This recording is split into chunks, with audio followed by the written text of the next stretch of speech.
Adam. It's on the paper, huh? Yeah. Nick is the defending champ, right? Yeah. I don't think. Yeah. Oh, wait. Yeah, I mopped the floor with them last week. I don't remember, honestly. 3 What to was 1. the... Yeah, it was costumes. Yeah. Nick won with Crisscross, Sexy Yeah. Nurse, and a gory Wizard of Oz. Terrible. Adam, the only one that you won last week was a one-night stand. That's a disappointing showing for you. We talked about shit for so long that I think we went for like 3 hours and didn't even finish it out. Yeah. I think the streaker should have won.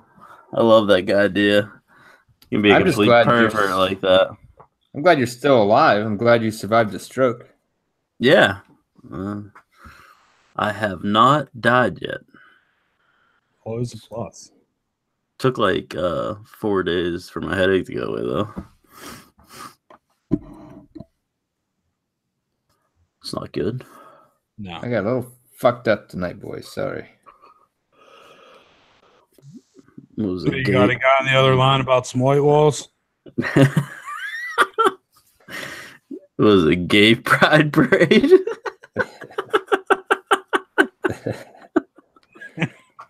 I'm glad that fucking cracked you up.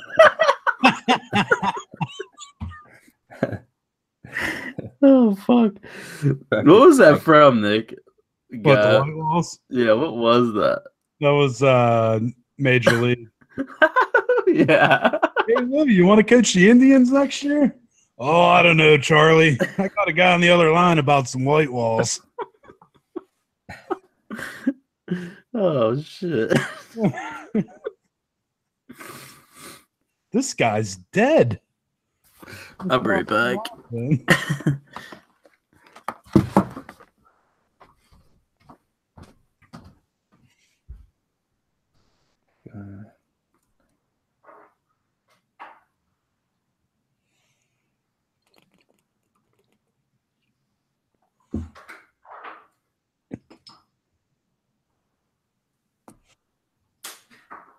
Killer Clowns from Outer Space. Holy shit. Whoop, whoop. Did you ever watch that with me? No, dude, I've never watched any of these movies, to be totally honest with you. Really? You watched I'm not exaggerating. I've never seen The Exorcist, didn't you? You watched it with me. If I did, I don't remember it. Which makes sense. I was in college. I don't remember it. Yeah. I know Marshall watched it one night. I thought you did too. I might have, but it's probably fucked up. Don't remember it. Yeah, it was a creepy one. I mean, I watched it before that because, I wasn't a pussy growing up, but it's neither here nor there. Vacancy. Is that what was the one with the candy cane? Was that movie? That was Joyride. Joyride. That was a fucked up movie. That was a good one. Yeah. That should have made the list. Would have made mine. I didn't think about it, but yeah, that's a good one. It's funny. Because not funny. It's like very believable. You said funny? It's not funny at all, dude. You're so fucked up. I mean, it's funny because my brother-in-law is like super afraid of that movie. Well, because it's like very, very believable. Like it's not like a science fiction movie. And to think that was only the second worst ride of Paul Walker's life. Oh, jeez. The first one was whenever he raced that dude on Fast and the Furious and lost. Yeah. So maybe the third one was when he got killed. Tina, me and you were at a Penguins Predators game that night. Panthers, but yeah. Panthers, yeah. It was what night? It was an overtime shootout game. The night that Paul Walker died. Yeah. I was down at Nick's house. What's that?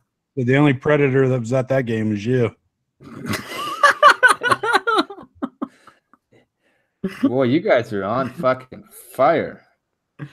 Oh shit. That was at a Pirate game when Michael Jackson died. Yeah. Nobody gives a shit about Michael Jackson. Yeah, I know. Neither do I.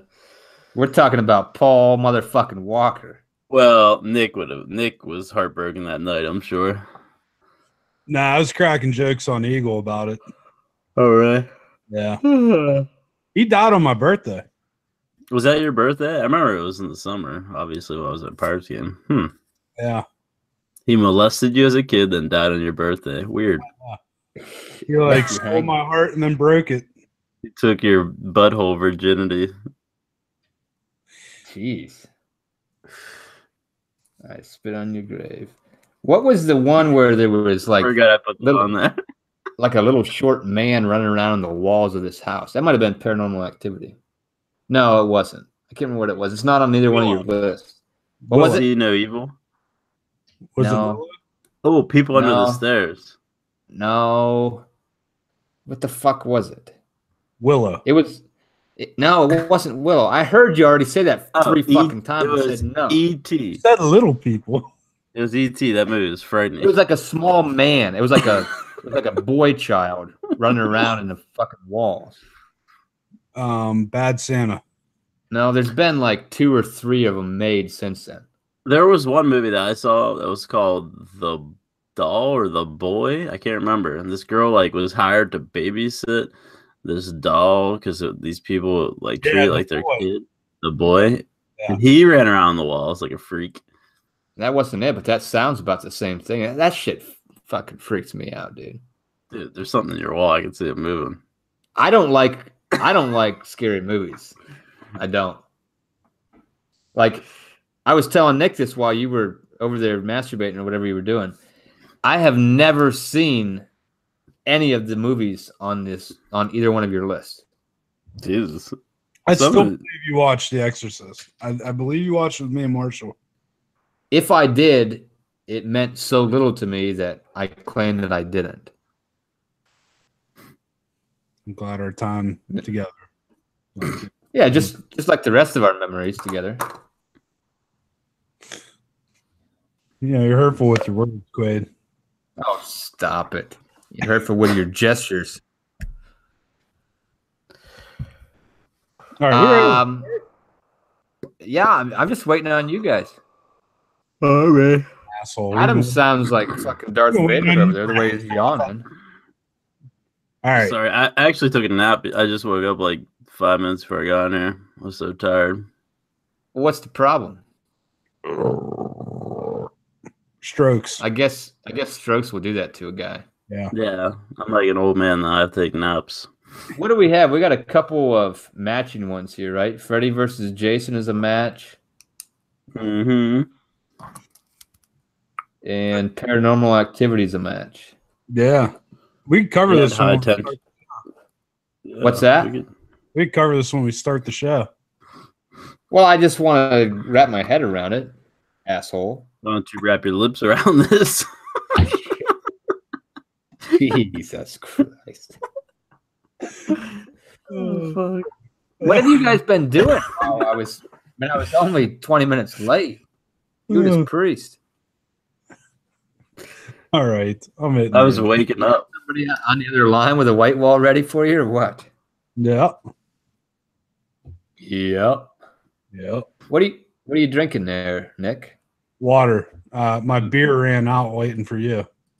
Man semen. I don't even have a beer for this. No, Adam, it's not man semen, it's water. Wow. I guess I'm alone tonight. Yep. You're the only one drinking man semen. When you go to bed. Jeez. Tonight I'm sponsored guys, by Big Win Water. It's been fun tonight, guys. We'll see you next week. This is Quaid McDade signing off.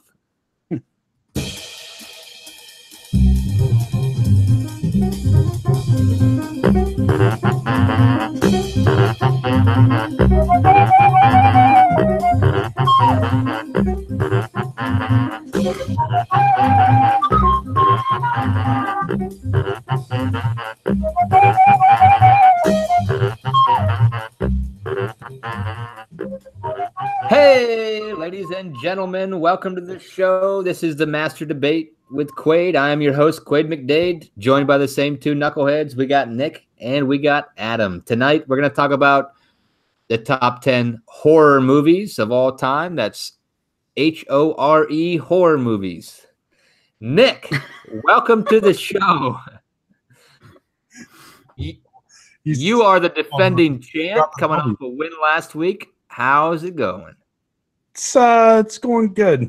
I took my celebration to the streets, and you blew a homeless guy. Well, how else would you celebrate? So judgmental.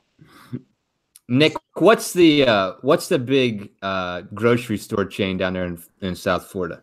Publix.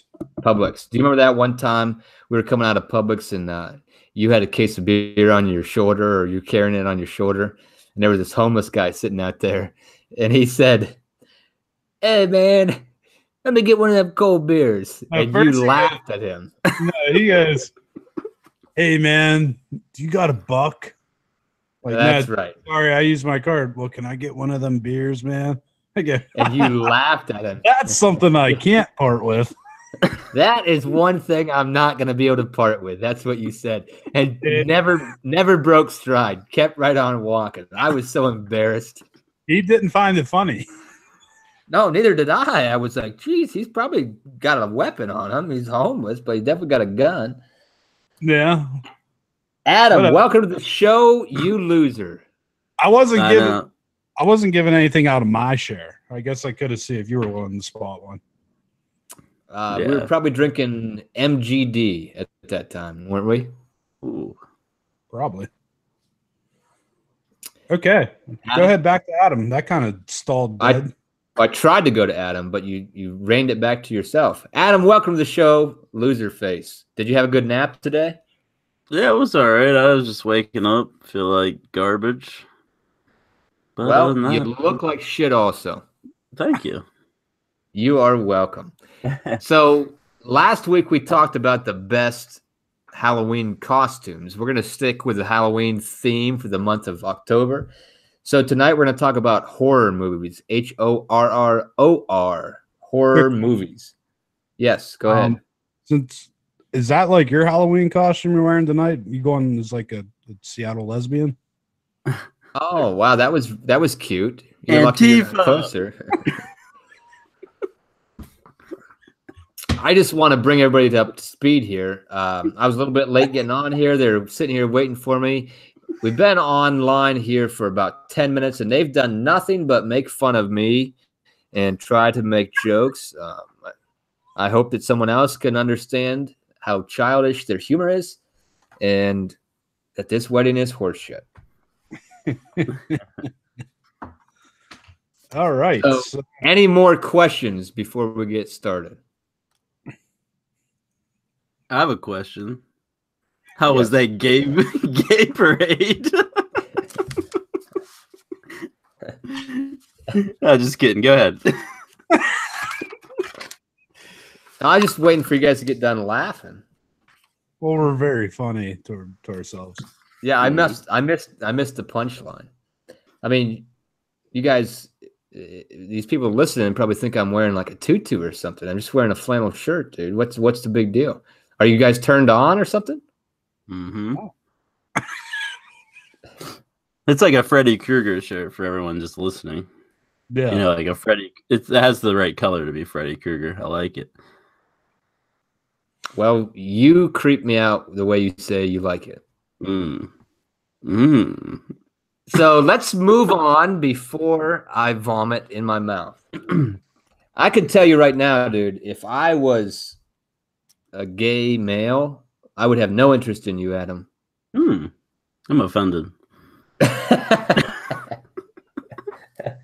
All right, let's jump into this. The top 10 horror movies. You look more like a gay female.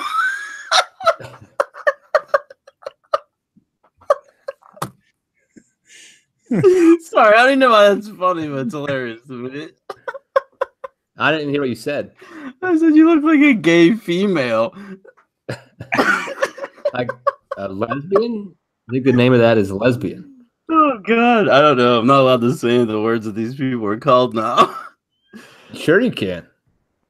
Oh man, this show hasn't been PC for months. You can pretty much say what's on your mind, although I think you already did. yes. Sorry, we can get this shit. Adam is currently wiping his eyes with a tissue. My tears. Okay, well, let's get this show on the road. I couldn't be happier than your ship there, I was about to call you Marshall. We still don't know who he's talking to. Yeah, you. I'm waiting for you guys to get your shit together. Let's get started here. Nick, let's hear your list of your top 10 horror movies in no particular order. All right. Killer Clowns from Outer Space, The Night of the Lepus, American Psycho, Freddy vs. Jason, Paranormal Activity, The Exorcism of Emily Rose, The Exorcist. I got a burp. High Tension, Nightmare on Elm Street, and Scream. You had 11 in there, unless, of course, I Got a Burp was not a movie. I Got a Burp is not a movie. It's okay, gotcha. You have 10. All right, Adam, let's hear your 10 in no particular order. Okay. Saw. Excuse me, I had to burp too. I Spit on Your Grave. Halloween. I get into that one later. Freddy vs. Jason. Paranormal Activity. 30 Days of Night. It Follows. The Silence of the Lambs. Vacancy. And High Tension. Okay, perfect. It looks like we do have a couple of matches. Quick question out of curiosity. Did either one of you put any thought into the Blair Witch Project making your list? No, because I like good movies. And that one. Okay. The build up to that movie, I remember vividly. They tried to pitch it originally as this documentary, basically of found footage of these campers. But I think before it came out, or maybe right as soon as it was coming out, it got leaked that it wasn't like a true story. Like it wasn't like what they were saying. It probably would have been a lot cooler if it was, but still, it's like that shaky camera shit. It's annoying as fuck. Yeah. I think the better version of that is Paranormal Activity. Okay. In my opinion. Gotcha. Okay, so Nick, since you are coming off a win last week. Oh, actually, we should talk about the couple that you guys share. You share 2, Paranormal Activity and Freddy vs. Jason. We share. Nick, you want to... Yeah, High Tension too. Oh, was there High Tension also? Gotcha, yeah. So there's 3 of them. We're going to just push through. So, Nick, let's talk about High Tension first. What do you got to say about High Tension? This was a French film, and it was badass. Ooh la la. Ooh la la.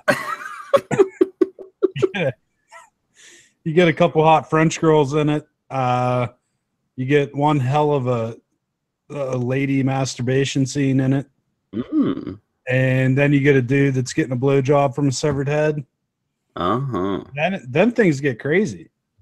Yeah, we can't really say a whole lot about the movie because like no one has seen it, but it is so good. It's probably my favorite horror movie of all time. Yeah. What do you mean you can't say a lot about it? That's the idea. Because there is such a twist to it. Nobody's going to watch it. So I'll break it down into 2 schoolgirls. Yeah, they probably will. Yeah, two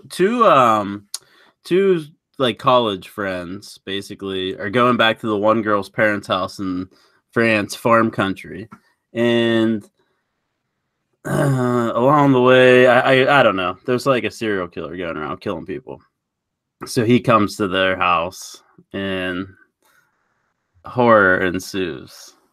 But you have to see it. I am begging people to watch it. I know Quaid won't watch it because he's afraid of the dark. I'll watch it during the day. With like daytime all the lights on. Yeah, well, it'll be daytime, so all the lights will be on. Mm-hmm. Okay, so let's move on to the next one, Paranormal Activity. Nick, what do you think about Paranormal Activity? Well, it's kind of like Adam said. It's everything the Blair Witch Project wasn't. You got to see some pretty cool shit on that actually took place. The camera wasn't shaky and obnoxious. The scares were pretty top notch for, I mean, really, and it kind of launched a whole new genre of horror movie, which I think is cool. Like, you'll see these flagship horror movies along the way that like takes the genre into a complete different direction. Paranormal Activity was one of those. Yeah, it was creepy as hell. The theater experience was awesome. I agree. It was one of those movies when you left, because this is whenever everyone went to the movie still, and you were like thinking about it constantly. You're like, oh my god, that was crazy. Yeah. Bless you. Excuse me. They basically, for anyone who hasn't seen it, there's a house that these people live in, and young couple, I think is what it was, and they had some weird things happening. So the guy set up cameras to basically try to figure out what was making these noises or what was causing these things to happen. And basically you're getting the footage of what happens on his cameras, which is similar to the Blair Witch, but it's not like, you know, like some girl with snot in her nose shaking around like an idiot. Right. So it's a good movie though. Yeah, especially you get the security footage, like where it's a stationary camera. Yeah, like you were saying. Yeah. Another thing, Nick, how about? Oh, go ahead. It uses tension very well. Like build up. Yeah, there's like there'll be sections, long sections where like nothing's going on, and like the film is even in fast forward, and you're just waiting, building to that next scare, which I thought it was cool. Yeah, when that ghost was sniffing her panties, whew, weird. Oh, that's a fetish of mine also. Nick, what do you think about Freddy versus Jason? It's the movie we always wanted, and it delivered.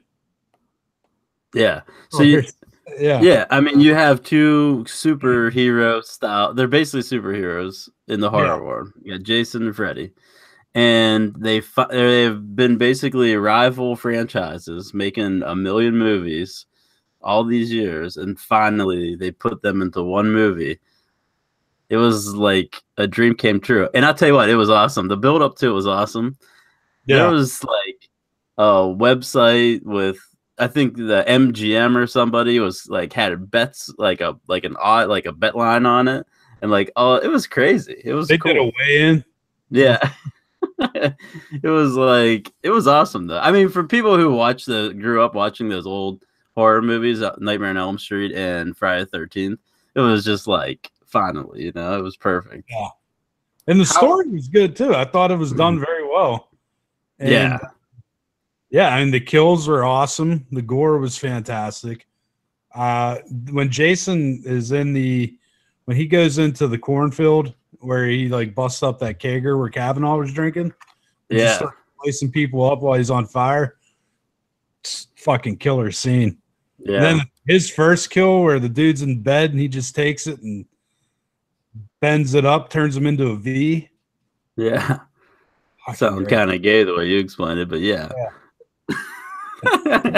Gave him his V card back, you know what I'm saying? Well, I'll tell you what, another movie I was thinking about putting on my list that didn't was Jason X. It's basically Jason from Friday the 13th in space. Isn't that the one? Yep. Then he ends up looking like Shredder after he gets hit with the ooze at the end of Teenage Mutant Ninja Turtles. Yeah, it was a cool look. Yeah. The movie is terrible though. So quick question. Just out of curiosity, how long ago was this Freddy versus Jason movie done? Like, how recent is it? 2004. Yeah, wow. Gotcha. Actually, it might have been like 2006. Okay. All right. I was just curious. So, Nick, you have the option now at this point out of the 7 remaining on both of your lists. We're going to narrow it down to 5. Nick, you can either bring one to the table first or let Adam. Well, you know how I am. I like to defer. All right, Adam, you are up. You get to bring your first horror movie to topic. Okay. My first one is the one you were asking about before we went on the air, which is Vacancy. The storyline to Vacancy, essentially, married couple They're traveling back home from some family event, maybe a funeral or something. I can't really remember, but they're driving a long way back to where they live. And in the middle of the night, they pull over for some gas, and the husband wants to drive through, and there's also a motel there. Guy comes out, puts some gas in his car, checks his oil or something, and they go down the road like a half mile, and his car starts acting up. So then it stops. So then they walk back to the motel, and the guy at the gas station, he's gone. The place closed. So they get a room in this motel. It was a shitty ass motel. And what's really cool about it is they put you in a room. It's a setup thing, and there's cameras in there hidden. And what they're doing, they actually have guys come in and they murder you on video. And this guy, they basically are making snuff films, and they sell them, on the black market. Cool concept. But like they get into the room, and it's like an old dumpy shitty place, and they've turned on the TV and there's nothing to watch, but there's like a VCR and like some tapes. So you start playing the tapes, and there's other people getting murdered. And then the guy's like, holy shit, that's this room. And then they start hearing shit outside. Like they start fucking with them, like to like start their new scene. And it's basically how these two people are trying to survive, becoming a snuff film star, basically. Yeah, snuff film star is definitely the worst of the porno stars to be. Oh yeah. I know you much rather get stabbed with a go up against Vacancy. All right, Vacancy is a good movie, but if you want to get into like American classics, you got The Exorcist, which is, I mean, let's be honest, it is the crown jewel of horror movies.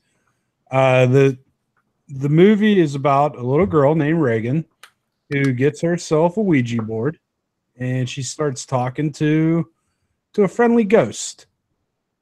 Turns out this friendly ghost's got a bit of a dark side, like super dark, Prince of Darkness, some might say, Beelzebub, and possesses her, and just really turns her into, some would say, a monster. She wasn't very nice. So she pisses on the rug, and the mom's like, well, this isn't good. We can't have her peeing on rugs and shit. So she calls a priest and says, I think she's possessed. And he comes down with a young molester. No. What do you call a priest for then?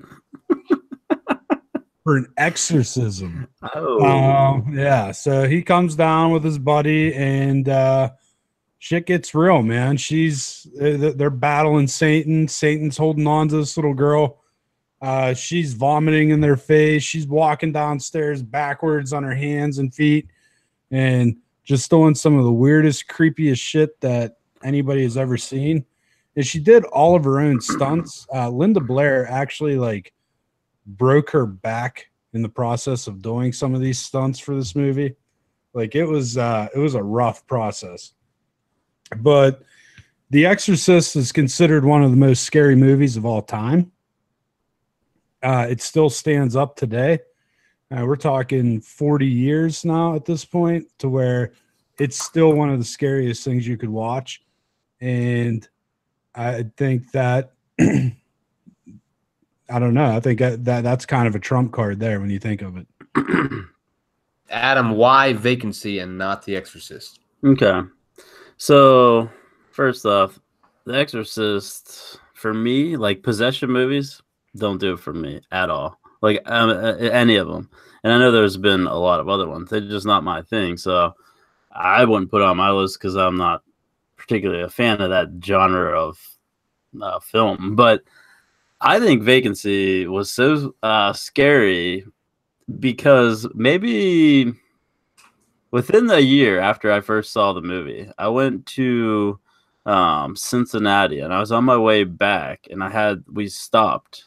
Like, we were like, oh, fuck it, we'll just stop. We're not driving back. And we pull off, and there was like a sign, when you get out, like you're driving down before you get to an exit, and there's a sign like hotel or like whatever it was, but there was some sort of hotel. So we get off, and then it was like 3 miles or something shit like that. So we're driving, and we finally get to this place, and it was literally just like it. I mean, it looked just like it. Shitty ass motel. And when you open the room, it had that stale air, and I was thinking, oh god, we're totally gonna get fucking murdered. But I don't know. I think it's whenever you go and you stay someplace in the middle of nowhere, like little podunk towns, because I've stayed in some of them, like just traveling around on trips. It's like that's always been in the back of my mind ever since. It's just like I could literally be killed here, or there could be cameras in the vents, So I love Vacancy. Nick, here's my question for you. All right. Which movie is more realistic and believable to you as a viewer, The Exorcist or Vacancy? Well, no, come on. These are horror movies. It's not about realisticness, but listen to me. I have not seen these movies, so I'm asking you a serious question. I want you to answer it. Well, I'll tell you this: the effects for The Exorcist were very graphic and very real. The Exorcist is, it's based on exorcisms. It's loosely based on like real events. They go into these. The director did a lot of research into actual exorcisms and pulled a lot of the horrific details of the exorcisms and used them in this movie. But Vacancy, it has holes when you think of the woman fighting off these killers, because let's be honest, if some 175, 215 pound aggressive murdering man is coming after a 100-pound girl, he's going to win. She's not going to be able to kick him and throw him off of her and everything else like that. It's bullshit. He's going to have his way. Well, for Quaid to get kind of a picture of what Vacancy is, though, too, and it kind of speaks to that a little bit. The guys who are killing them are trying to frighten them. They're trying to put on a show because they know they're filming it. Like, they're not just going in and just shooting them dead and that's it. Like, they fuck with them. They come in and they move shit around. They have little hatches in the room and underneath the bathroom carpet, and there's different ways they can get into the room that the people aren't aware of. And then they just move shit and they're doing stuff. Then they're fucking with them. And then when they're trying to kill them, I get it. Any movie, someone's got to survive. I mean, maybe they survive. I don't want to ruin the movie for you. But yeah, I mean, they're going to fight them off. But I think the reason they seemed like that was because they were putting on a show, because they're trying to make this snuff film, basically. Okay, so this topic for me tonight is actually, I think, going to be pretty easy for me, because as I said to you guys before we started recording here, I've actually never seen any of these movies on either one of your lists, not that I'm aware of. So I'm going to base my judgments off of which one of you gives a better description, and I feel that your movie freaks me out more. And based off of your descriptions alone, Adam, Vacancy to me sounds much more horrifying than The Exorcist. So Adam wins round one. My gosh, you just showed what a dummy you are. Holy cow, Nick, you dick. Well, you didn't give me any. You didn't give me any. No, listen, you made no points except for, well, The Exorcist. Everybody knows The Exorcist is such a scary movie. I don't know that, so I based my decision strictly off of your arguments. You didn't really say a lot that freaked me out. I've seen it, and I don't know that. I mean, me personally, I don't really like The Exorcist. I don't have a problem with it. It's just not really my thing, So I'm open to any of it, but Adam did a better job explaining the horror of his movie. Period. Fucking unbelievable. Nobody in their right mind would put Vacancy above The Exorcist. What? No, it's a beautiful thing when you have no idea. Yeah, I think Vacancy is probably it's top 5. Maybe number 2 of all time. Nick is making low blows now. You're so mad, Nick. Just make a better argument. It's fine. Just make a better debate. That's fine. Nick, you're up. Round 2. Which one are you going to bring? The Exorcist 2? Is that a thing? He does have that on his list. No, I don't. Well, you have the Exorcism of Emily Rose. Which isn't related at all. I'm so furious at that last debate. That's such bullshit. What are you upset by? Do you honestly think that you debated it better? The absurdity. All right. Listen to me. No, time out. We're not moving on yet until we get to the bottom of this. You're hung up on the fact that you think your movie is better than his movie. Do you honestly think that you debated your movie better than he did? Yes. And the only question I got asked was your horror movie more realistic than his? And of course it's not. He could. Yeah. You didn't answer it, but you were thinking. You never answered my question. I did. I told you that I wanted an honest response, and you beat around the bush. You didn't even answer my question. I gave you a good one. So, moving on. Round 2. Nick. Exorcism of a Gay Demon by Nick Dennison. Yeah. So, all right. In 1996, the horror genre was pretty well dead. Nightmare on Elm Street just wrapped up with Freddy's Dead. Jason Goes to Hell came out. So those 2 franchises limped to a halt. There was nothing going on with Halloween. So the genre was hurting. And then came Scream, which they did they used the promotion tactic that Psycho did, which was they put Drew Barrymore all over the place. And then in the first 5 minutes, killed her off. And they killed her off in a fashion that really hadn't been seen on camera to this point. It was very realistic graphics, and the special effects were done very well, very realistic, very gory. They didn't hold back on anything. They took advantage of new technology, which was cell phones at the time. That was something to where not everybody had. And the fact that someone could use these to fuck with people, it made everybody at the time leery of people with the cell phone, or just at least made you think of Scream when you'd see people whip out a cell phone. Another thing that this movie did very well was it actually interjected comedy without being ridiculous and corny. The jokes were really funny. The characters were really relatable. It poked fun at the genre without being annoyingly self-aware. So overall, the movie was great. I mean, there's nothing bad you could say about Scream. I mean, you could say that the genre that it spawned afterwards, where it took the horror movie genre afterwards, kind of led to some shitty movies, but even those are kind of fun to watch at least once. Didn't they make like 3 or 4 Scream movies or something like that? Yeah, and 3 of them were good. Scream 3 sucked, but 2 and 4 were pretty good.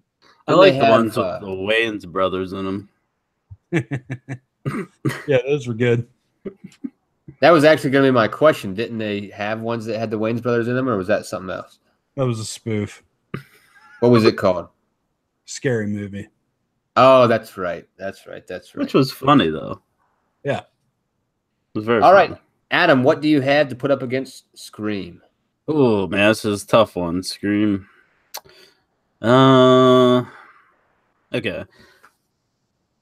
I'll go with this one. It's relatively new. Not new. It's probably 4 or 5 years old, but I'm not sure a lot of people have seen it. And it was It Follows. So basically, it kind of goes off of the whole teens having sex. Like a lot of horror movies are like, it seems like they're anytime teens are having sex, there's like these rules where like they're gonna get killed in the horror movies. So I think it's like a preventative thing, like to scare kids away from who watch it from having sex. But so there's this. So It Follows is basically, it starts out, dude has sex with a girl. I don't know. I forget what happens. He ties her up or something. Weird, you know, she had never done anything like this before. And she wakes up. Like, I don't really remember if he knocked her out or if he, like, put something, like, over her mouth or whatever. But anyway, she wakes up. He's like, look, there's essentially someone coming after me. And the only way to get rid of it is to have sex with someone. But unfortunately for you, now it's going to start following you. And it's going to kill you. Just don't leave yourself in a position to get killed. Like, don't, like, always have an exit and all this stuff. So this girl, like, he ends up dropping her off or something back at her house. She's freaking out, doesn't really know what the hell's going on. And then all of a sudden, these things start coming after her. And she starts trying to basically save herself. That's pretty much the whole movie is these, I don't know if you'd call them ghosts or what, but they come after you and they like literally want to kill you. So basically though, if it kills her, it goes back to the guy. So like ideally he'd like her to survive, but she's a complete stranger to him. And it's just kind of a movie about them going through and trying to survive and not get basically killed for having sex. Or they also, I mean, if you're in that position, what would you do? You would probably try to have sex with someone to pass it on. It's kind of like an STD, I guess. Where did you learn about the rules about having sex? I would say Friday the 13th. Well, who laid it out for you? Like, you know, told you that was one of the main rules.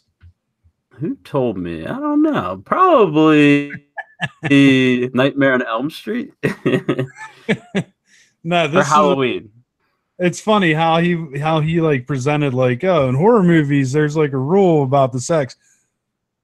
Scream did a great job of pointing that out.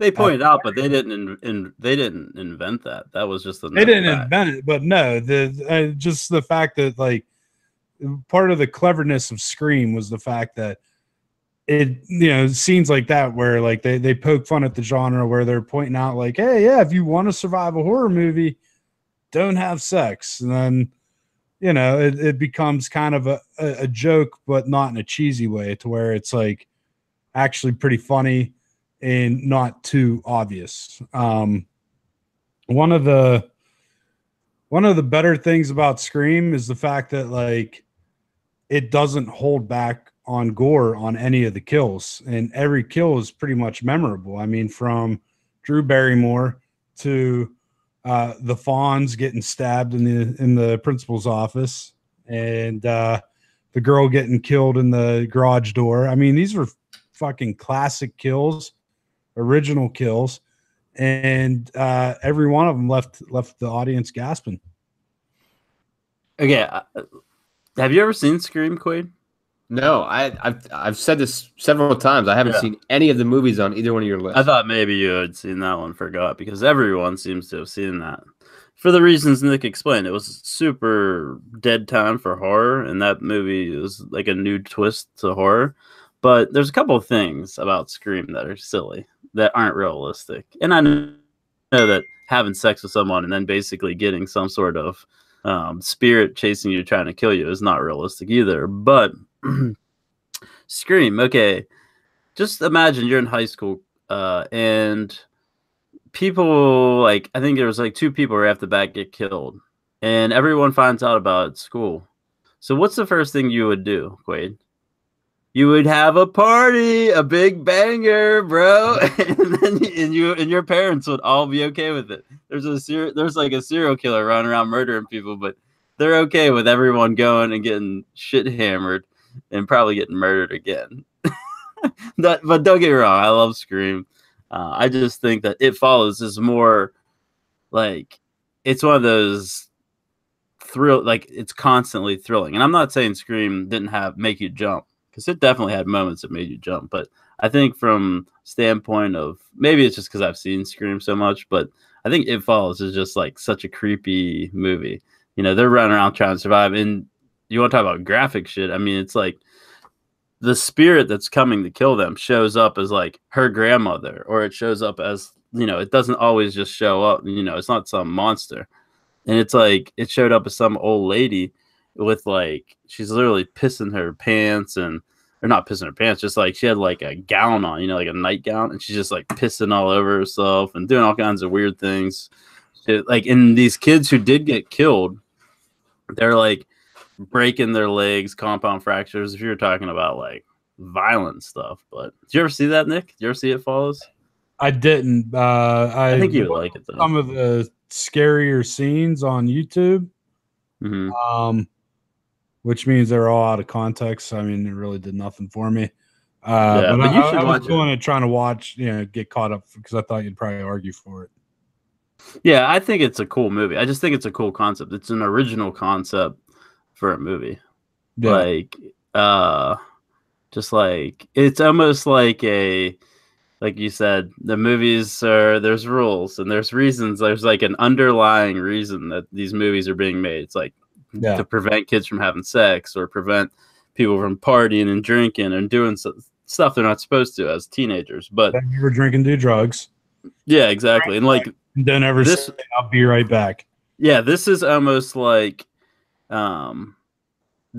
know, like an STD going around killing people, basically. Kind of. That's not what it is, but that's kind of like what the underlying thing seems like to me. So I don't know. I think it's cool. I mean, it's like, there's not. What's that? Super AIDS. Yeah.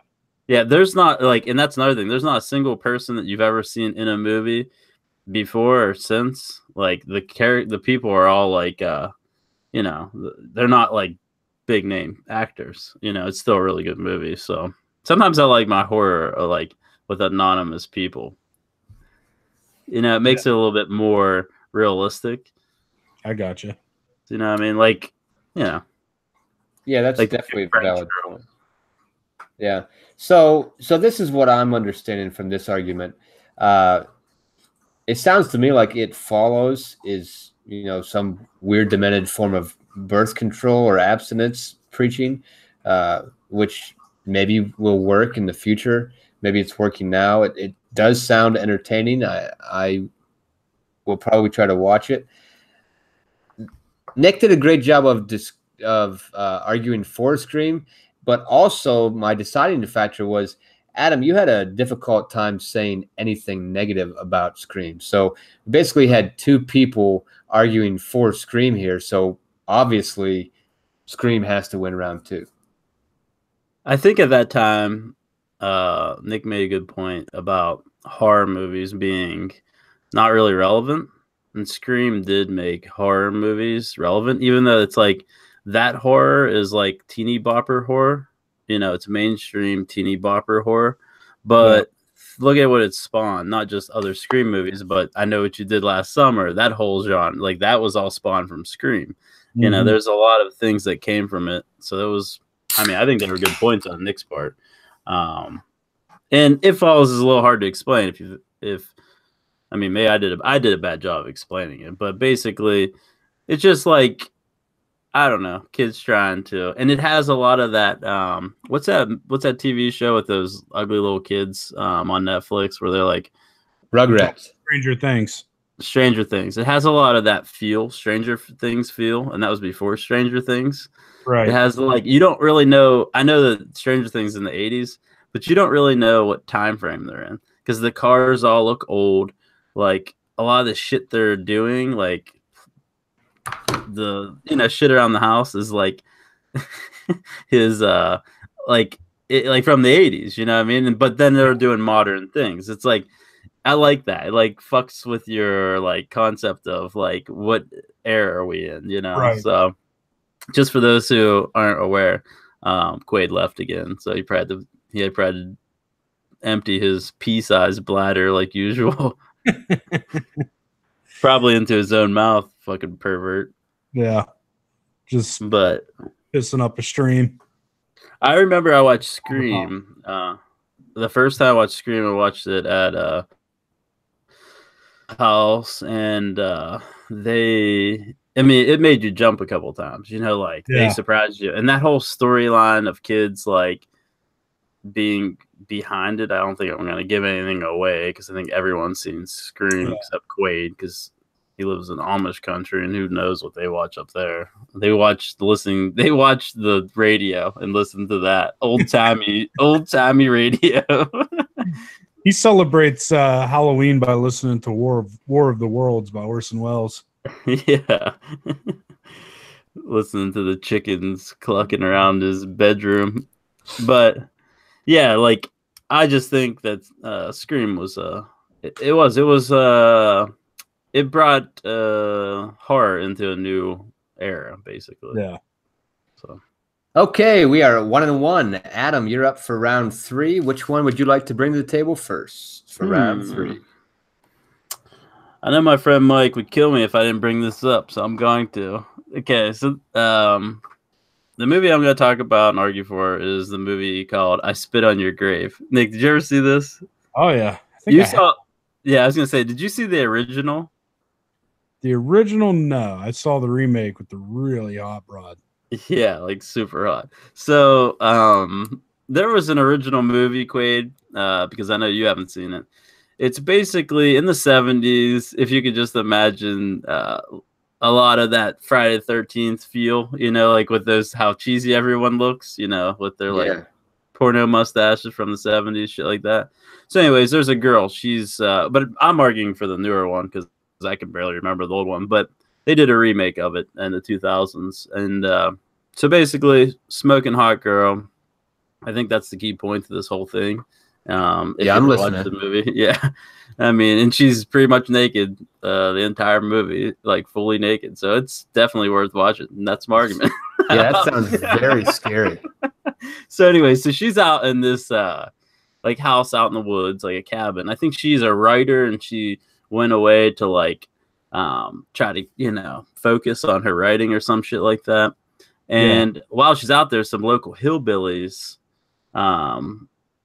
basically see that she's out there, and they kind of force their way in. They start, doing hillbilly shit to her. And next thing you know, I mean, they're making her do all kinds of degrading things, but I think they probably rape her quite a bit. But she ends up escaping. And that's great. That could be the end of your horror story. But what she does, she takes it to a whole new level. She actually goes in and acts revenge on all of these dudes throughout this movie. And so that's another thing. It's like a different type of horror movie from, you're just the victim running around trying to survive, to you're the victim, but now you're turning the tables on the people who like victimize you. So I think it's pretty awesome. They do some really disgusting things. And there's actually been a couple of them. I'm not sure if you've, they've made like the original, and then they remade it. And then once they remade it, I think there's maybe like I Spit on Your Grave, like 4 or something. Yeah. But I'm talking about the first remake. I mean, I don't know about the other ones. I've never seen them, but the shit that they do to dudes and to basically enact their revenge is pretty horrific. So okay, Adam, what do you got to go? Or Nick, I'm sorry, what do you have to go up against Adam's I Spit on Your Grave? All right. So are you ready for like the most terrifying shit you could ever imagine? Picture you're in the New Mexico desert, and there's like a menace just terrorizing your town, just destroying your food supply, just overrunning everything. And this menace is rabbits. And so what you do is you call in these professors, these guys that they're working on genetically modifying animals. So what they do is they're going to inject these rabbits with this stuff that will make them, when they once they breed, it'll make the next ones sterile, so they won't be able to breed. But something goes wrong. The rabbits grow to the size of cows, and they get the thirst for blood. I'm talking about Night of the Lepus. Oh, fuck. And this movie just shows what could happen when you mess with Mother Nature. Things are intended to be a certain way for a reason. When you decide to step in and mess with that design, well, it'll bite you with 2 very large buck teeth. Hey, Nick, is this the movie where they're all at a bar and that thing like jumps on the mount and has sex with it? No. Oh, shit. What's that movie called? That movie's great that you're thinking of.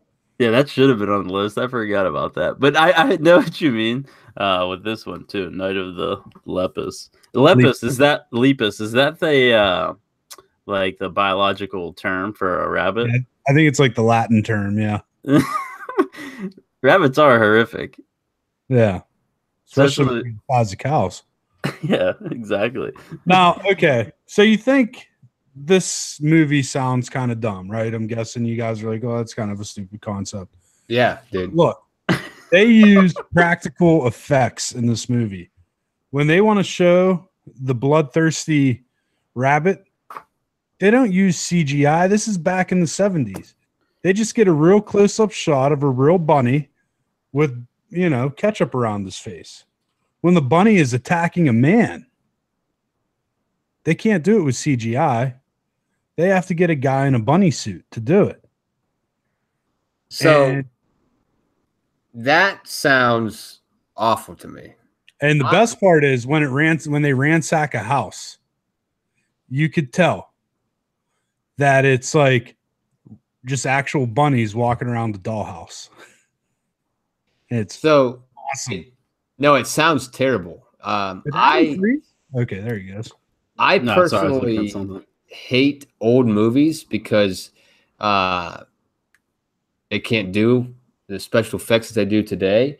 And you're basically saying everything that makes me hate all those old movies. Like, I don't want to see a bunch of little bunny rabbits running around in a dollhouse. I don't want to see it. It's certainly not going to scare me. There's nothing about that. It's fucking hilarious. It doesn't have to be scary. Yeah, it's talking about it like it's a comedy, and it sounds awful to me. It fits in the horror genre, and it makes you laugh. It is a fun Halloween movie to watch. It's a movie it's the first horror movie I ever watched, and the story's actually not terrible, but like the special effects make it fun and laughable. I mean, I'll straight up and say, Killer Clowns, I probably won't get to argue in that one. You should. But Killer Clowns is on my list. And that one is some of the goofiest special effects, but that's part of the movie experience. And horror movie fans, and I don't know if Adam will jump in and agree to this because I'm arguing against them, but horror movie fans really enjoy some of the cheesier, shittier special effects sometimes. It adds to the movie experience. I think there's a little boy crowning your blinds. It's a fucking cat. But Quaid, you have to ask yourself one question. What would I rather watch? Bunny rabbits or like probably one of the hottest girls you've ever seen fully naked? Getting raped. Hours. Getting raped. She gets raped. She gets raped, and then she shoves a shotgun up a dude's ass. So, yeah, do you want to watch a shotgun going up the ass? And by the way, Adam's talking about, these guys are doing hillbilly things. And what kind of message does that send about people like Quaid? People look at Quaid after watching I Spit on Your Grave. All of a sudden, they think he's a rapist. They think he's just a total piece of shit that's going to do horrific things to women. And look at him. I mean, he's... So, like, if you were, like, on the fence right now, I certainly just jumped off the other side of it with that. Quaid, have you ever said the words, "Let me see your teeth, you show horse"? All the time. Oh, And okay. I sometimes repeat, squeal like a pig. Yeah, from Deliverance. Now, have you watched Deliverance? Yeah, I can't believe neither one of you put that on your list. That's probably the scariest, freakiest movie of all time. Well, I tell you what, you need to start watching more movies because there's a lot of good movies that you'd really like, and they're on our list. What about Wrong Turn? I don't think I ever saw Wrong Turn. Really? Uh-uh. Interesting. Okay, well, Nick, I gotta be totally honest with you. Everything about the movie you're describing sounds awful to me. It sounds stupid. It doesn't sound funny. It sounds terrible. Adam, you could have pretty much said anything, and you would have won this round. Well, good job, Quaid. You voted for the movie that makes you look like a rapist. Everyone thinks you're a pervert now. The hillbilly rapist. Is that what you're trying to say? Everybody already thinks that when they look at me. So because the movie's like I Spit on the Grave. Yeah, but she gets revenge, Nick. Yeah, so someone's gonna shove a shotgun up Quaid's ass, and he'll probably like it. Quaid, your judging's been awful tonight. No, your arguments have been awful. Nick's pretty sensitive tonight. I don't know how you could possibly be upset about losing that argument. That you made that sound like the worst movie I could ever imagine watching. No, like no. To me personally, there's not one single thing that could possibly be scary about rabbits. I don't care how big or small they are. Yeah.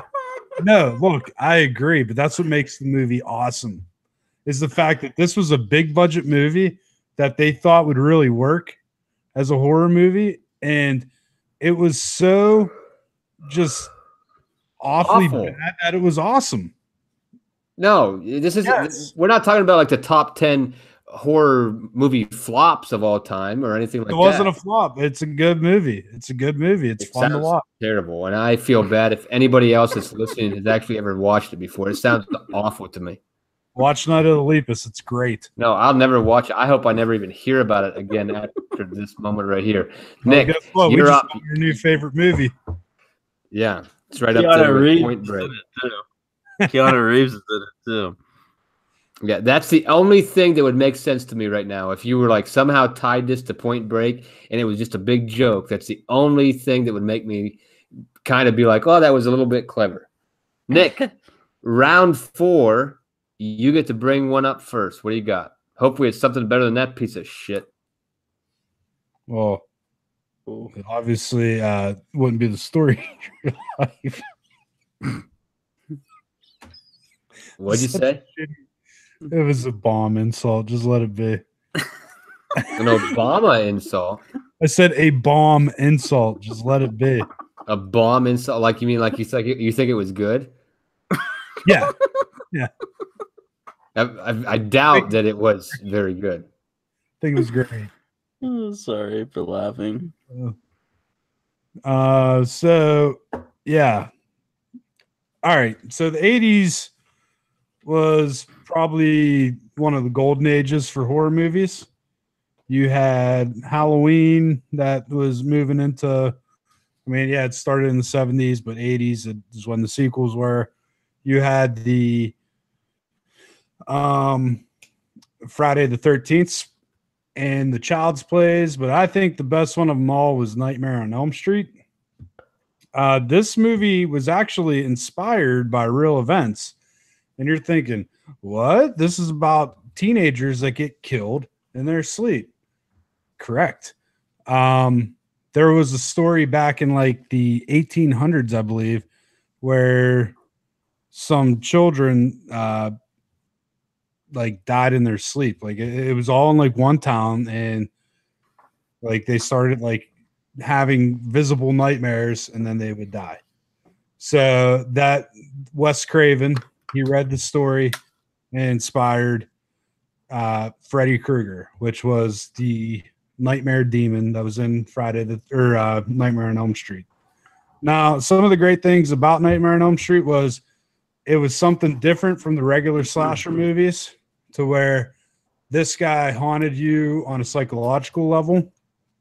And since it was a dream world, he could fuck with you in different creepier ways. It gave us one of the creepiest scenes when Nancy falls asleep in one of her classes, and she looks over because, you know, now she's into a dream state, and she sees her friend who was just like butchered in her sleep in a body bag, and then it like flops to the ground and drags away real creepy like, and blood all over the floor. Her friend was killed in one of the most memorable horror movie ways when she got spun up in the air, thrown on the ceiling. You see the claw marks go down without nothing being there. The iconic scenes like Freddy Krueger coming through the wall.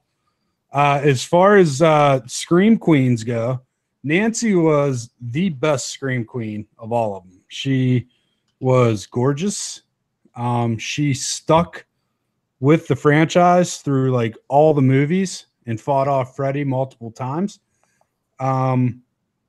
To me, she was more likable and way better looking than Jamie Lee Curtis, who's one of the other Scream Queens, who's considered like the #1 because she was the original. Nancy did it better. This also had Johnny Depp in it, who was killed in a very memorable way. And it ended with some surreal, crazy shit. Great movie. What do you want to elaborate on how it ended with some surreal, crazy shit, or would that be a spoiler? It's not really a spoiler. I mean, the movie came out in '84, so if you haven't seen it, if it gets spoiled, sorry. I also came out in '84. Oh, wow, you came out gay, or you were born. Damn it, I'm having a rough time with these jokes tonight. So I haven't noticed. Well, you wouldn't because you don't get humor anyway. How's it end? Just the end scene where she, tells Freddy he doesn't exist, and that's like what destroys Freddy. And then she goes outside and she thinks everything's great, and she sees all of her friends that were killed by Freddy in a car. Like, come on, Nancy, come with us. Turns out she's just another nightmare. The car closes. You could see that because it was a convertible, and the top comes up on its own, and it's painted the same color as Freddy's shirt. And you see Nancy's mom get pulled through this little ass window by the Freddy claw. It's just crazy. It was a crazy ending. Okay, I have a question for you in a minute. We're going to come back to it. Adam, what do you have to go up against Nightmare on Elm Street? Okay. Now, I know this movie, this is another one. They've come out with a million of them. But the first original one, which was Saw, the very first one, which is Saw 1, I guess, what you call it, was so exciting. Watching the movie and just seeing it unfold. Essentially, you have some killer, and he puts people, he chloroforms them, and then he puts them in his little puzzle. Essentially, he put them in a room, and they have to figure out a way to save their own lives. And most of the time, they don't survive. But that movie is about this guy. He wakes up in this bathroom, like this shitty old bathroom somewhere. He's chained to a pipe, and there's another guy there, and it's basically him trying to figure out all these, it's like hidden room clues to save his own life. And I mean, I'm not gonna ruin the ending for you, but just the idea of this whole thing, because it's like, it's not just that scene where the guy's fighting it, but it's also the police trying to figure out who this killer is. And this guy's in this room this whole time, and he's basically has to save his own life in a set amount of time. And as do all the people who basically get put into this. And the guy, I think the killer's name's Jigsaw. And I think he takes that because it's like a puzzle. Like, he puts people into a puzzle, where one was they put a steel headset on these people in their mouths, in their basically in between their teeth, and they had 60 seconds to figure out what they had to do. And a lot of times they have to mutilate themselves to get a key out of a body or do something like that to get this thing off. And if they don't, it literally snaps up. It's like a reverse bear trap, and it like rips their heads in half, basically.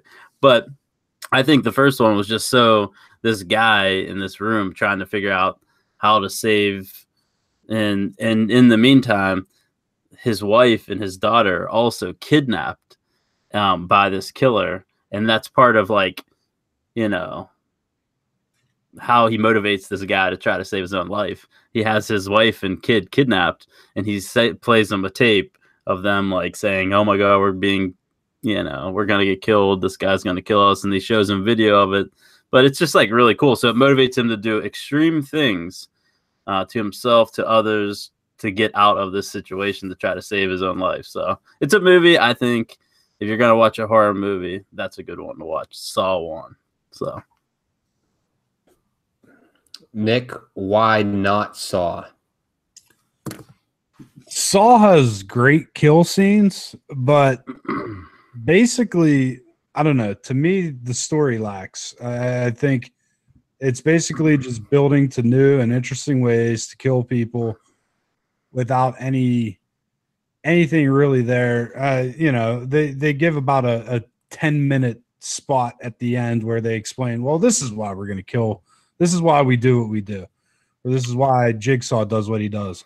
To whereas if you compare it to like Nightmare on Elm Street, like there's all the characters are developed. The town itself is a character that gets developed, that they were the ones that found out about Freddy Krueger being a pedophile. So when he got off on the charges, they went and burned his warehouse down with him inside of it. And then he came back to seek revenge on the parents by haunting the dreams of their kids and murdering them.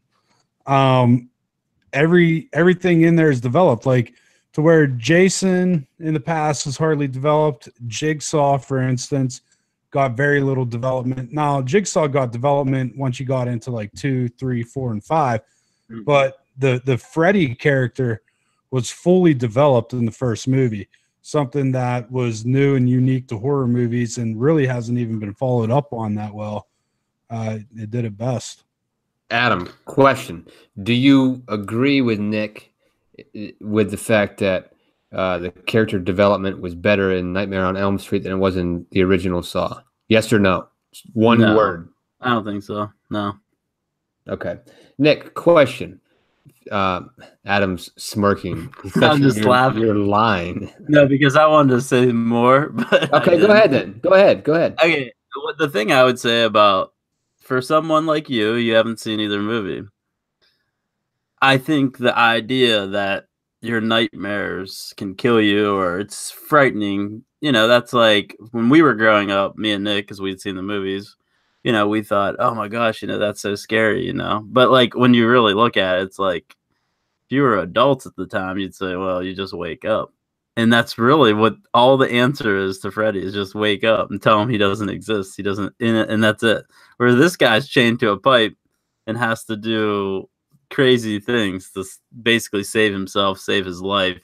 And it's thrilling. You don't know what the next thing he's going to have to do to basically save himself. Whereas like Freddy is just kind of like a repeat of, oh, I'm gonna scare you while you're sleeping, you know, because I'm a child molester. So you want to get into the realisticness of it, though. One of these movies was based on, you know, real events, and it was loosely based, but it was Nightmare on Elm Street. Look, no guy with like a claw hand was killing people of any time, of any century, any time.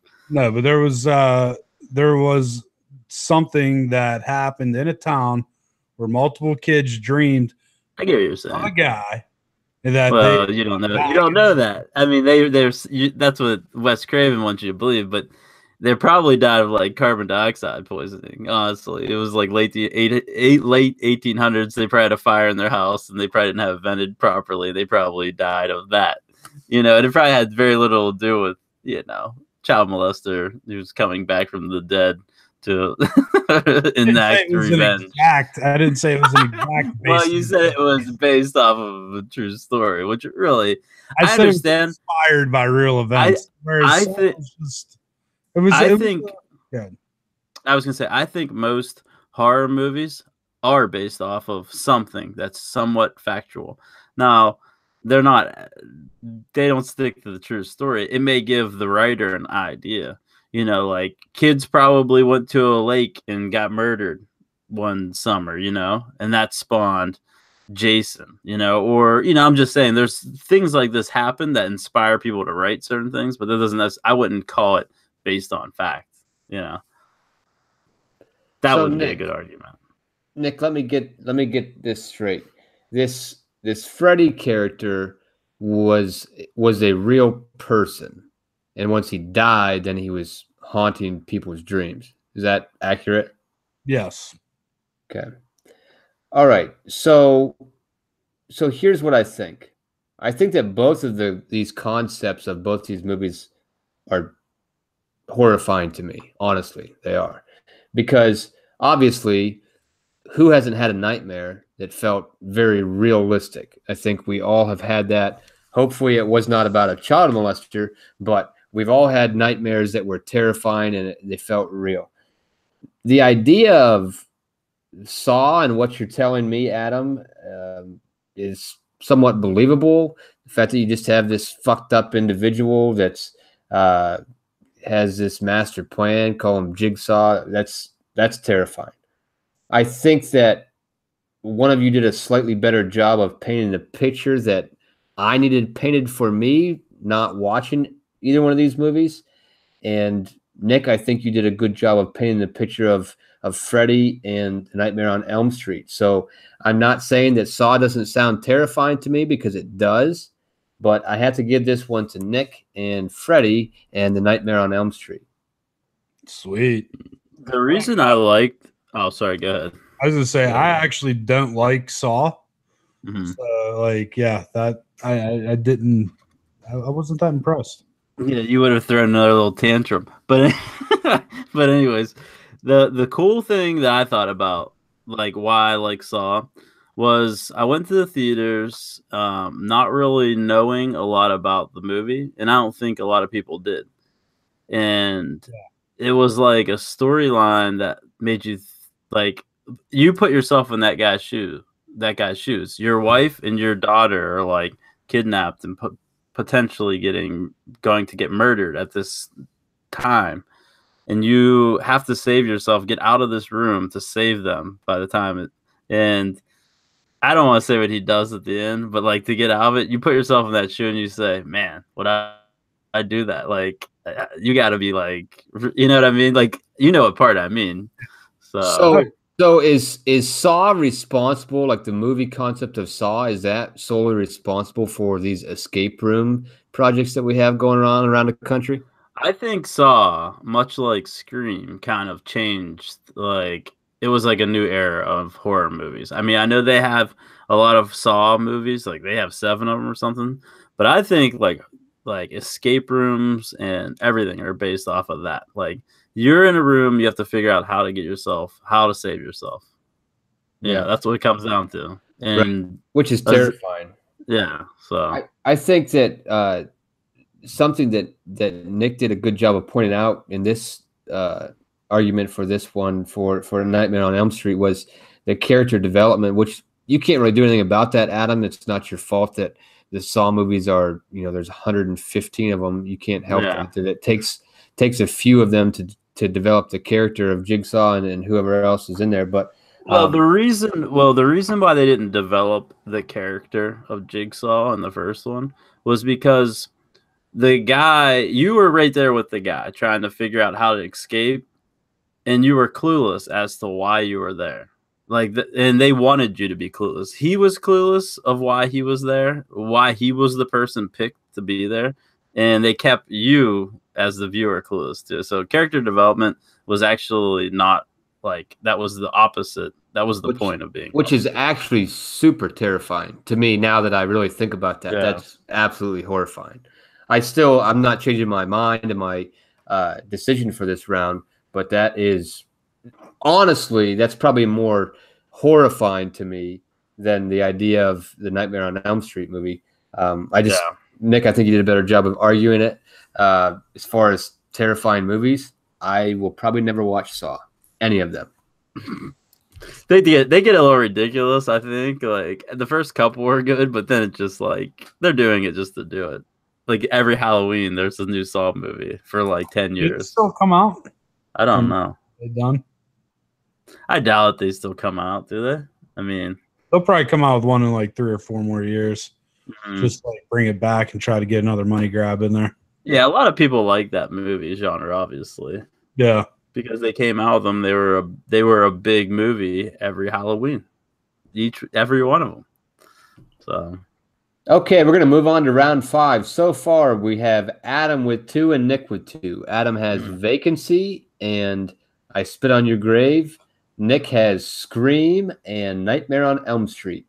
Adam, you get to bring one to the table for round 5. Oh man, this is tough. Basically, this is for the game, so you better bring your A game, I guess, right, Nick? Yeah.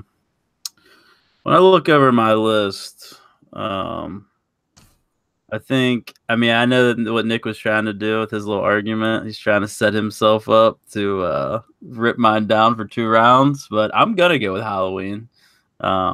Jamie Lee Curtis was the #1 Scream Queen for a reason, because that movie is iconic. But the thing about Halloween that I really liked is, yeah, they made a bunch of them, but then they remade it and they told you a little bit more background to how basically the character of Mike Myers, who's the killer, became what he was. Rob Zombie made a movie. What year was that, Nick? Like around 2008, 9, 10, somewhere in there? Sounds about right.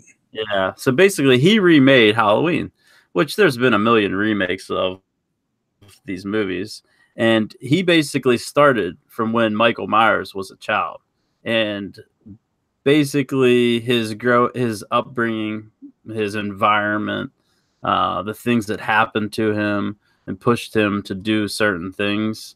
And it was really cool to see the development of a character who becomes like a legendary horror character, basically. So just so you know, Quaid, for some background, because you have never seen the movie, Michael Myers, he essentially, the original storyline was as a young child, maybe like 10, 12, he killed like his whole family. And they put him in a mental hospital. Okay. And he eventually escapes. And he killed them all on Halloween. Like after trick-or-treating, he had this little clown outfit on. So they put him in a mental hospital. And then years later, he escapes on Halloween. And comes, like right before Halloween. And comes back to town. And the only person who survived was his little sister. His like baby sister. And he comes back to kill her. Now, at this point, she doesn't even know anything about it because she was an infant. She was adopted by another family in town. I think that's the story, right? And essentially, she grows up, not knowing the burden of what happened to her family being massacred, essentially, a town over. So this psychopath shows up and starts stalking her and her friends, like at school. He's standing out there. Along the way, he found this very plain looking mask with this terrible hair, which has become an iconic Halloween mask.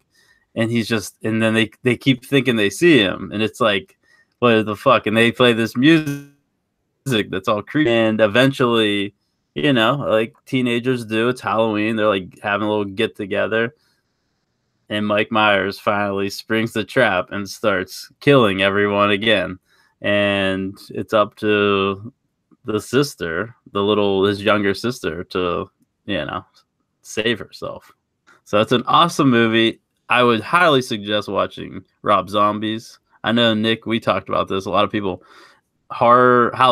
super Halloween fans, don't really like that because they think it's too much about the kid. But I think it's nice to see that character developed and see how he became what he is, because he's like a giant guy in that movie. He's just like a physically scary person, and he's walking around and he has no emotion. He just is a fucking killer, basically, and it's awesome. And that's why they made probably 15 of them. So I mean, it's a legendary movie.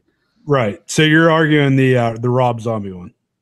I I like the Rob Zombie one. If I had to pick it out of all the movies, like if I said, Quaid, you have to see one Halloween movie, I would say pick the Rob Zombie one. Myself, I mean, I know a lot of people like the original.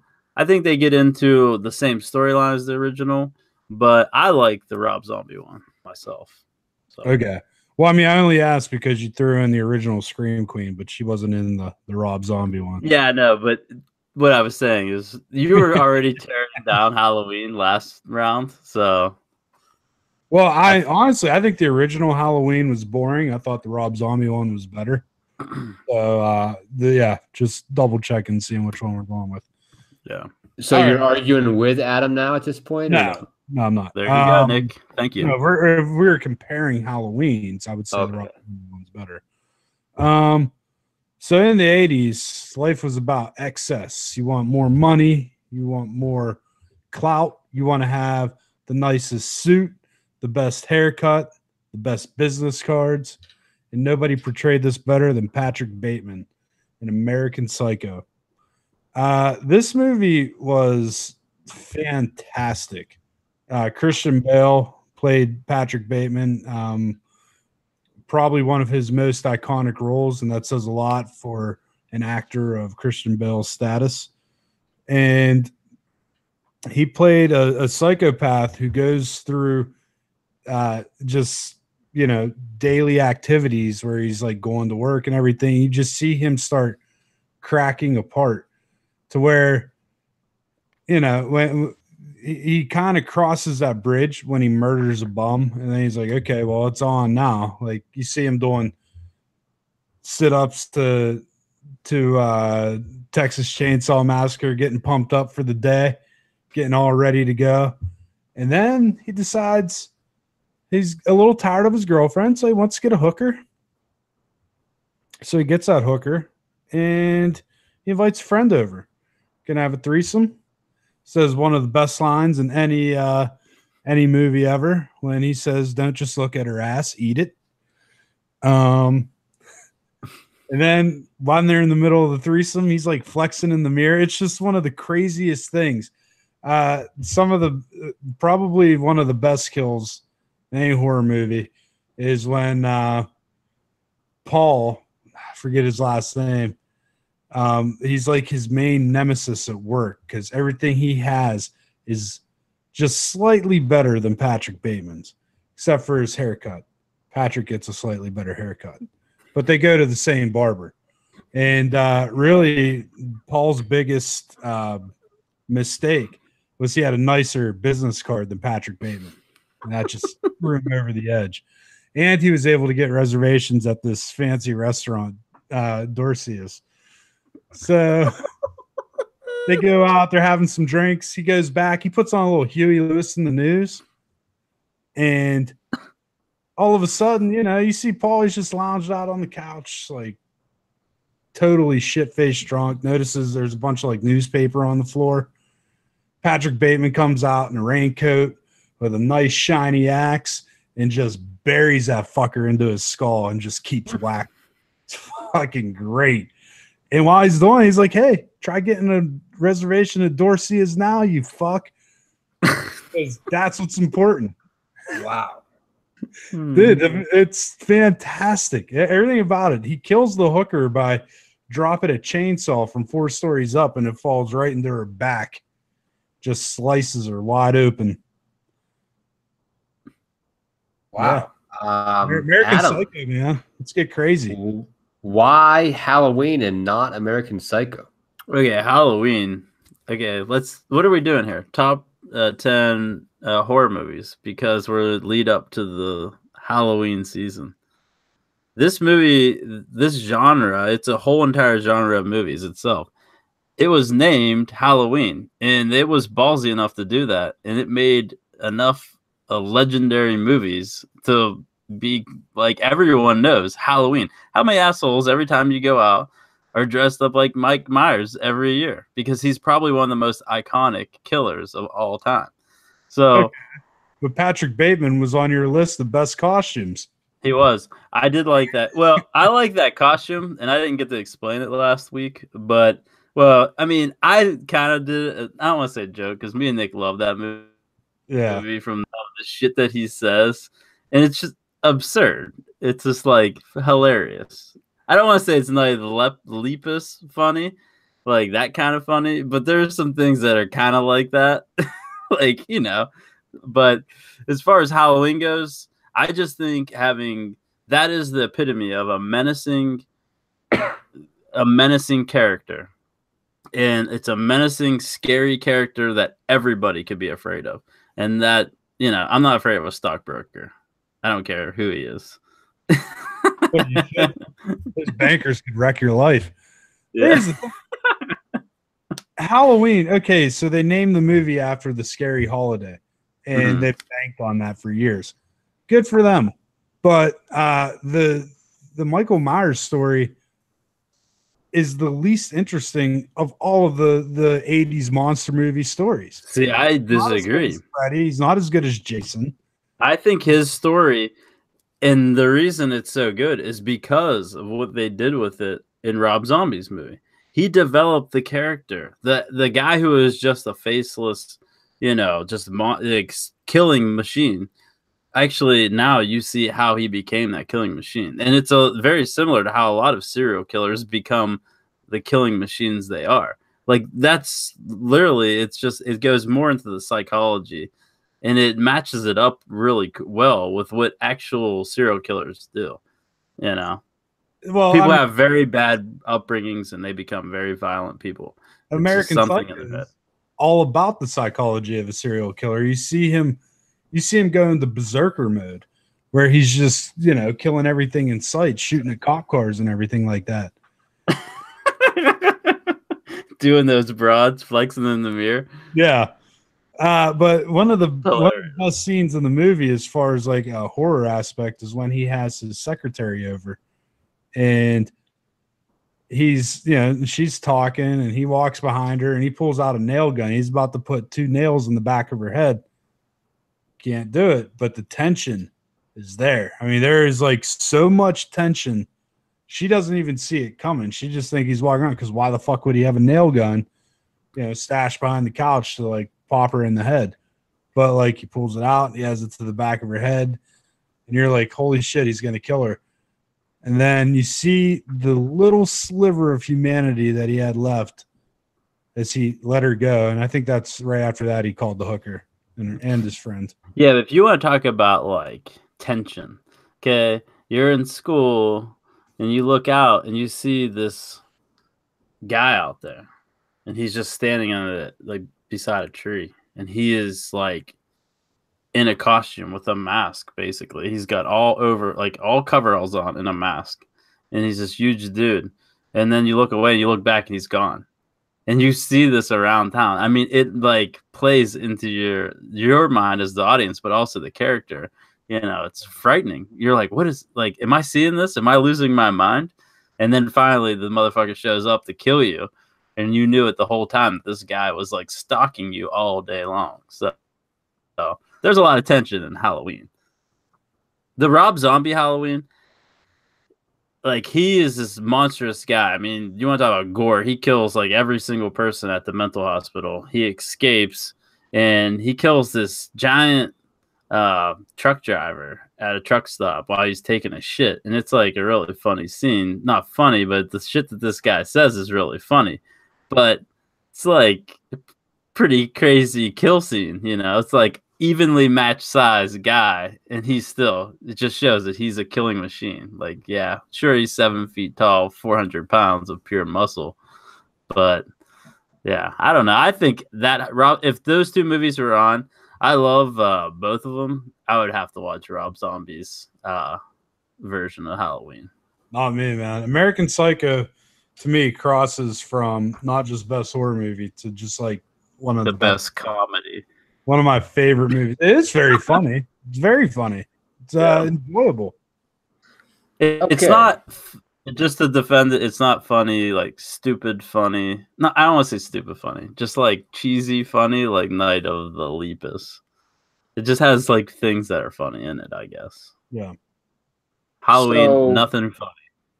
So both of these arguments were actually very good. I think this is probably the best round of the evening, in my opinion. Again, I'm unfamiliar with either one of these movies. They both sound horrifying to me.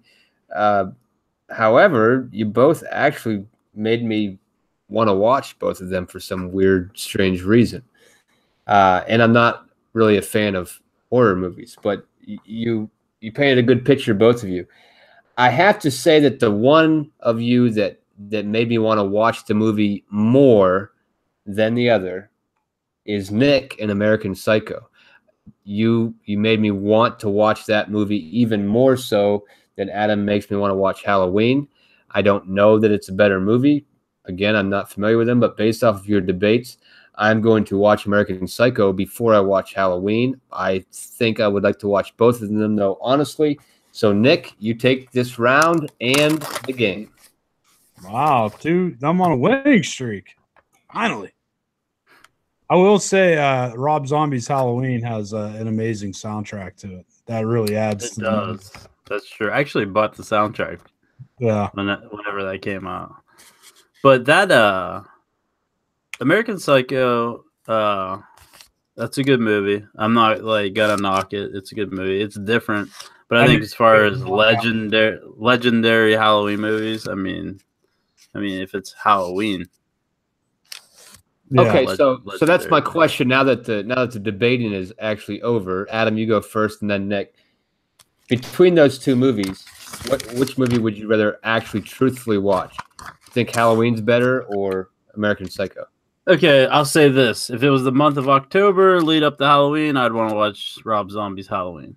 If it was June, I'd want to watch American Psycho. If it was, some other month, because it has nothing to do with Halloween. It's just a like a creepy movie. Yeah, it's not even creepy. It's not something that you would find it entertaining. It's not like a like scare the shit out of you movie.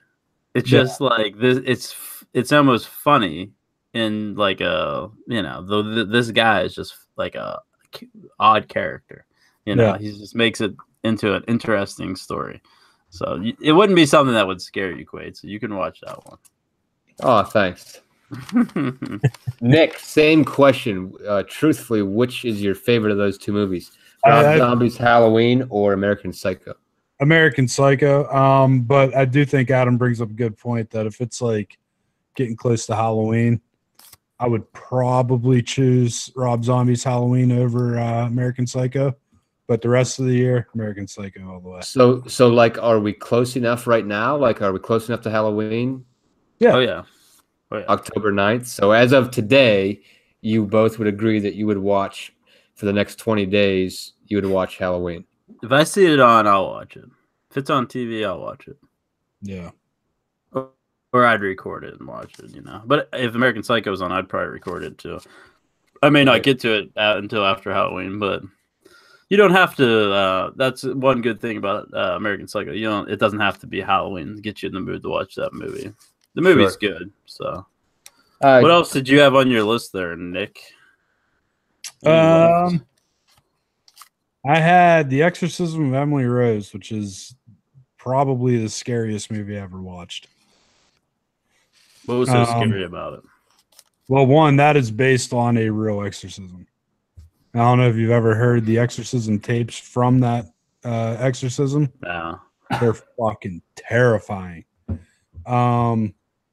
There's scenes in that movie where, like the dorm room scene where she has her boyfriend stay with her because she's feeling this, thing take over her. Mm-hmm. And then he wakes up in the middle of the night at 3 a.m. and he looks over and he sees her and she's just like real contorted, eyes wide open, mouth wide open, just like staring at him. And it's just some creepy shit. I mean, it's just that movie freaked me out. What else did I have? Killer Clowns from Outer Space, the only other one that I didn't argue, which is, Quaid wouldn't go for it because that's why I didn't argue for it, because I threw The Night of the Lepus out there as a test run. Very cheesy, but B horror has a cult following. I mean, there's people out there that love the B horror movies, that love the cheese of of these horror movies, and that's probably the most iconic one of them all. It's been so long since I've seen that. Isn't it whenever they kill people, like popcorn flies out? They kill them. No, what they do is they'll shoot them with like popcorn guns. It turns into like that's flesh-eating critters. And then they'll wrap them with cotton candy, and then like they'll be in like cotton candy cocoons, and they'll stab them and suck the juice. I was dating a girl in college, and I made her watch this. She didn't really last real long before she fell asleep, but then after I was like, this is like, because I did it almost as a prank. Like, you have to see this movie. It's so bad, but like, just like you said, Nick's right. There's like a whole cult following for Killer Clowns of Outer Space. I mean, it's terrible, absolute terrible movie, but it's great. Yeah, it's very fun to watch. I can tell you this, Nick, you're right in the fact that you didn't bring it up and argue it, because if you would have, you wouldn't have stood a chance. I don't care what Adam's argument was. I tell you, it does have one pretty scary scene. It actually has two pretty scary scenes in it. The scene where right after he kills the sheriff and he's sitting in the jail cell and he's like, he has his hand like shoved through his back and he's not up his ass, but through his back, and he's working him like a puppet. He's like, don't worry, they're only going to kill you. And then like, because the clowns don't say anything. Yeah, they don't talk. But like, he like used this clown to like tell him like, don't worry, we're just going to kill you, like all of you. Like, but it was go ahead. Sorry. I would say it was done very well to be actually creepy for a movie that's basically nothing but cheese. And another real creepy scene was when the kid sees the one clown at like a food court, and he's going over to like, see the clown. The kid wants to see the clown, and behind the back of the clown, he's holding a big mallet, like waiting, and he's like calling the kid over because he wants the kid to come over so he could smash him with the mallet. So it's pretty creepy. Jeez. Yeah, and the whole time, like clown music, like Jack in the Box type music is playing, like so cheesy. Yeah. Adam, what do you have on your list that we didn't get to? I didn't argue for Silence of the Lambs. I've talked about it the last couple of weeks. I thought it would be overkill, but it's a great movie. It's a psychological thriller, and actually, the movie itself. The character of Hannibal Lecter is actually based off of 3 serial killers. They basically combined features of 3 different serial killers, real life serial killers, and they wrote the story. There's actually it's like a library type of thing within the FBI, and the guy who wrote it went to he got permission. He went to their library and he did all this research on serial killers, and he came up with the character of Hannibal Lecter. Which killers did they use? Do you know? I think I can't at the top of my head. I can't even remember, but it was like iconic one. There were some really big ones, but it was basically he wanted a baseline for realism for this character, and Silence of the Lambs. I mean, that guy's in prison. The vast majority of the movie. He's not even the guy who's enacting the violence that much in the movie until, towards the end. But it's still very thrilling. Every encounter with him is very thrilling. And then you also have the horror side of things where a serial killer is out there killing people, cutting their skin off, killing women, cutting their skin off and making skin clothes out of it, which is also based off of a serial killer. Is Texas Chainsaw Massacre, similar story. Ed Gein again. Yeah, Ed Gein. So I thought that's a really good one. I just didn't argue it because I don't know why I've talked about it so much lately. It's been on TV a lot. Apparently, I've only watched that. The other one I had was 30 Days of Night. Have you ever seen that? I did once. Yeah, you didn't like it? So no, I liked it. I enjoyed it. Actually, I think I saw it at your house and I was sick. But so basically, it's actually based off of a series of books, and 30 Days of Night is essentially based in Barrow, Alaska, which is like one of the northernmost towns in Alaska, and it's isolated during winter. And then, as you know, there's no light. The sun doesn't come up in the winter there, so they have 30 days with no sunshine. So in the book series, they have they're vampires. They don't look like the Interview with the Dracula vampires. They're kind of monstrous looking vampires, and they come up with these vampires basically go to Barrow, Alaska, because they're like, we have 30 days where we can just run around and do whatever we want and don't have to worry about being hidden, because it's an isolated town. There's no way in or out, and it's dark the whole time. And they basically go through and just kill the whole town. And it's just a story about some of the people trying to survive, essentially. And I thought I used to watch it like right before it starts to snow. Like it gets me in the mood for winter. Like, yeah. Because it's like if it was summer, I probably wouldn't really even care to. I mean, I would watch it, but I wouldn't care to watch it. But I used to love watching it right before winter because you're in Alaska, it's covered in snow. It'd be a lot like being in Edinburgh, Yeah. So, but I thought that was a good movie. I don't know if they've ever done more movies because there's multiple books. But that's the only one I've ever seen. And then I have a runner-up because along the lines of your cheesy horror movies, it was called Slugs. Did you ever see that? Mike watched it. But I saw Slither, which was the remake of it. Okay, Slugs basically an cheesy ass 80s horror movie where there's they look like leeches. They're about maybe that long, and they crawl into you and eat you from the inside. So there's this scene this dude, it's like I said, ultra cheesy. Him and some woman just got sex. Back to horror rules. You can't have sex if you want to survive. And he's and she's all over him again. He's like, hold on, babe.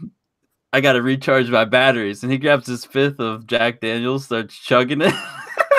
Me and Mike, my buddy Mike, we used to say that every fucking day for years. So, but basically, it's a cheesy horror movie, but it's just I would love to watch it again, see how bad it is, because I know it's terrible, but it has to be even worse now.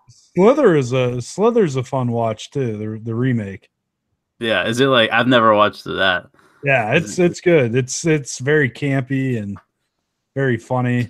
Yeah, probably a little better special effects, but you need good special effects to make a good movie. The original I Spit on Your Grave. Me and Mike watched that one. You were probably there. I mean, when we were kids. I mean, that was from the 70s. Yeah. And it was shocking to us. I think she cut some dude's dick off or something. Something crazy, just weird shit is going on in this movie. As children watching it is too much. You shouldn't be watching that as a child, so probably fucked us up. But the remake was really good, and that girl was really hot. She was. Yeah. It's good genes on that one. Yeah. So let me ask one quick question before we go. Same question for both of you. Why did you not put the Texas Chainsaw Massacre on your list? Nick, you go first. Wasn't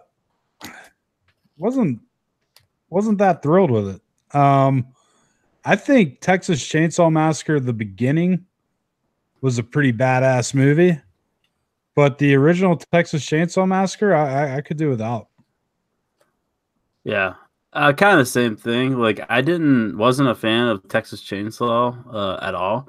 I feel like they based that off of Ed Gein, which could make for a very horrific story. And I don't know, they weren't very good. Yeah, I just don't think they're good. It's a question. I never watched it, but I know of it and know that it's apparently fairly popular. So I was surprised that it wasn't on the list. They made one in 2005. It was called Texas Chainsaw Massacre: The Beginning. I think What was the dude from Full Metal Jacket? The guy that just died. I forget his name. The drill sergeant. Yeah, he's in it. And the movie, to me, I think that movie's great. Like, it's ridiculously graphic, very high tension. It's what the original Texas Chainsaw Massacre was built up to be. The funny thing is there's like not a lot of blood in the original Texas Chainsaw Massacre. They get a lot of their scares by sounds. Yeah. And yeah, because they couldn't. They had no special effects. They had to actually cut people up otherwise. Right. And they weren't willing to go that route. But I mean, we grew up. Yeah, we grew up when we were able to see the kills, even if it was kind of shitty special effects. So Well, Texas Chainsaw Massacre didn't do it for me. yeah, Texas Chainsaw Massacre. Like, if you ever go to a haunted house, like as kids, we go to haunted houses, and they would always have people dressed up, or they'd have someone in the house. There was always someone with a chainsaw to chase you, and it is frightening. That's a frightening thing for a movie to have. But I just feel like that's about, I mean, it's that they're doing hillbilly shit down there too. Yeah. So. One time I think I was just 16. I know I was just barely old enough to drive. I worked at a haunted corn maze one fall. It was like the best job ever because I just got to go hide in this corn patch wherever I wanted to, dressed up in this costume and scare people. So I found this perfect spot. It was like my go-to hiding spot behind this strobe light. It was like a strobe light mounted on a 4x4. So I'd hide right behind it. And it was right on the corner. So I would time it just right so that when the strobe would like go off, I would jump out. And the next time the strobe came on, I was right in front of these people's faces, right? This guy knocked me out one night. Just complete reflex. Just dropped me, dude. And this like punched me right in the side of the jaw.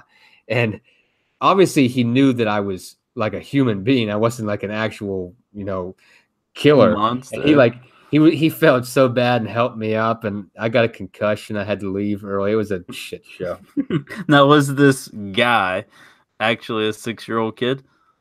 No, I think you're trying to make a joke, but this was actually a grown man. He was actually like built like a brick shit house. And for those of you that have never seen me, I mean, it's equally as strong as I am. So a 6-year-old boy knocked me right out. That's crazy. I guess that I can see that happening though, like a reactionary thing. It was total reflex, and like as soon as he did it, like before I was even on the ground, I think he was like, "Oh, I'm sorry. I'm so sorry, man. I'm so sorry, man." Like he knew I was a real person. Yeah. Well, if you ever think about one of the scary things about haunted houses is if someone wanted to be in there killing people, so dark, they could be probably getting away with it. That's the perfect place to do it. Yeah. For a little while anyway. Yeah, one night. It could be the night that you're in there. You guys think about that. If you're listening to this and you're going to a haunted house between now and Halloween, you better keep that in mind. You could be the real victim here. Yeah, someone could stab you. Yeah, for real. I had some girl. I was there with a girlfriend, and I had some girl start. You didn't leave with her though. Yeah. Well, like how like you're in the dark and you have to hold hands with everybody and lead your way through. Like that's what this haunted house like. And this girl started like give me an over the pants hand job. It wasn't my girlfriend. It was she thought I was her boyfriend. Really? I think that's what she thought. I kept that one a secret until now. But yeah, exactly. And the crazy part about it is it was a guy. No, I'm just kidding. Oh, all right, ladies and gentlemen. Thanks for tuning in tonight. Nick's coming off of another win. That's 2 in a row for Nick. We talked about horror movies tonight. We're going to keep the same Halloween type theme for the next 2 weeks leading up to Halloween time. Check us out on iTunes, Stitcher, Spotify, or on our website, kellydigitalpodcast.com. Did I get that right? Yeah. Nailed it. Quaid McDade signing off. See you next week.